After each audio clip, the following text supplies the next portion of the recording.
And welcome back to the Livtocook show. Hi. I present to you Chef Livia. Hi guys, welcome back. So on this series, we're moving into salsas, relishes, and chutneys. We'll start with salsas since that's the bigger one that kind of everything falls under. So basically a salsa is a mix of chopped up vegetables, herbs, and sometimes fruits as well. And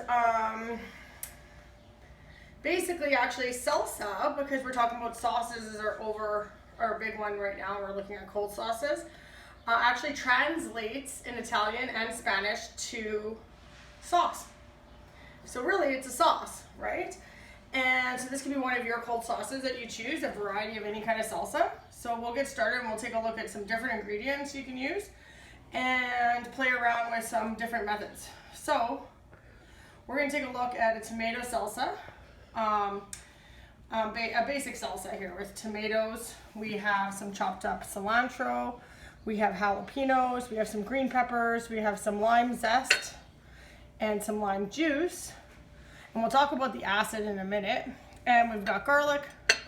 We're going to take a look at shallots and different types of onions as well. And some seasoning.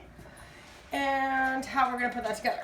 So first, I'm going to talk about making sure that you're dicing up your products. How you're dicing up your products. So we want a fine dice, or a brunoise, if you will. I forgot my knife. There it is. Remember, I also washed my hands. Made sure everything was clean and ready. And I made sure I washed those hands for at least 20 seconds. And I sung happy birthday. So happy birthday to everybody out there.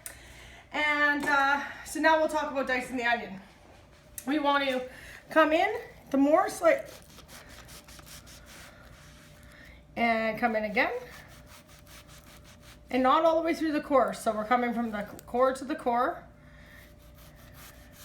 Now, if I was to slice this way, before doing that, it would be a julienne cut, which we're going to talk about when we do our chutney. And so now I've come in. Now I come in this way.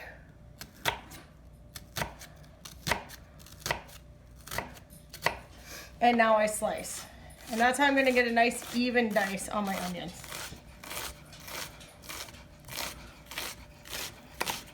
And then when you get to this part, you can kind of just take it off and rough dice that part. All right. So we're going to take a look at the tomato product. While that's happening, I'm going to heat up my pan because I'm going to choose to do a cooked salsa. Now you can do cold. Funny that we did a hot method in oils and then a cold method, and we're doing the same here. I'm not going to show you both methods. Basically, all you would do is just take the fresh tomato, put all the ingredients in.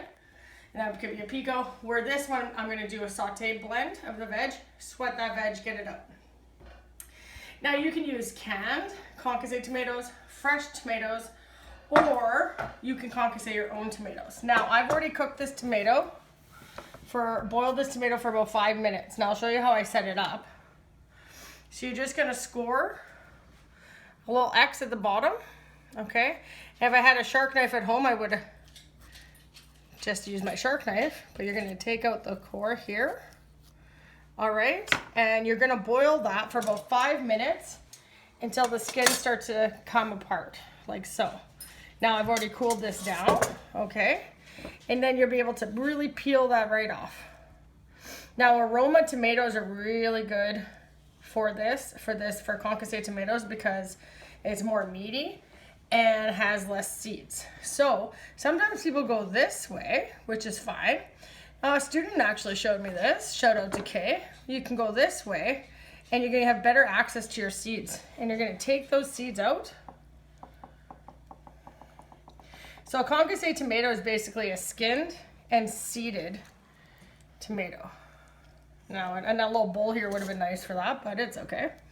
And then we're going to dice that up.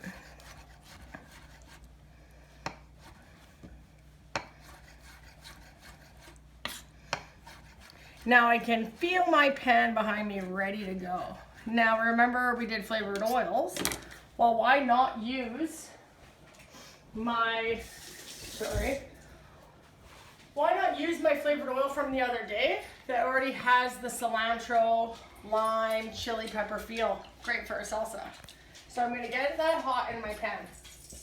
And you can hear that already ready. Now you just put a bit of oil, and we're gonna take all these ingredients, my onions,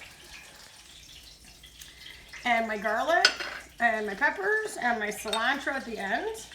And we're just gonna saute that for a second.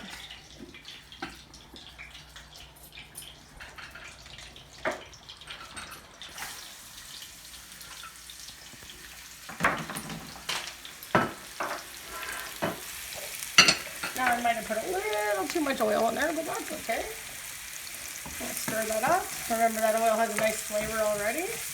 And while that's cooking, we'll just look at our other ingredients and get ready. So like I said, we're gonna do a blend. Now you could use fresh, concassade fresh, or canned. Now I gotta give a shout out to Carrie because Carrie always does a beautiful, that's my cousin, beautiful salsa using canned tomatoes. These canned tomatoes already have some seasoning in it. We don't want to add too much of the juice, so we're going to take out the tomato and we can add the juice to get the right consistency. Now I said earlier I want to talk about the acid. You want to make sure that you're leveling your acid. So I'm taking out some of the juice here.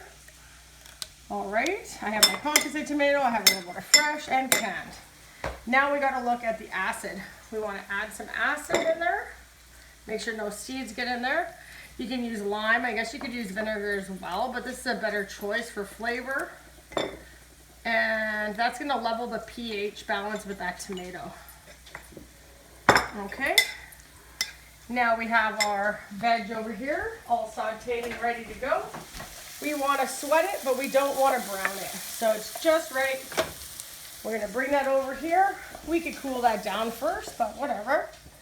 And we're gonna bring that in. We could have sauteed these chili peppers in there as well. Add a little heat. I have jalapenos in already. Some freshness, that's cilantro for fresh. Add a little bit of freshness. And bam, we've got ourselves a salsa here. So, remember, we could have used any kind of ingredients here, fruits, tomatoes. I think I want to add a little more tomato.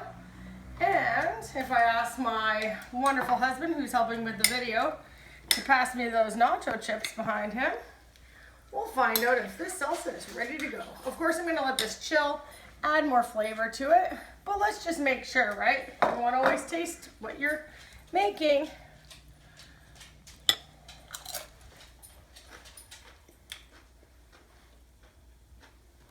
It's good. A little bit of salt and pepper and you're on your way. There we go. Thanks.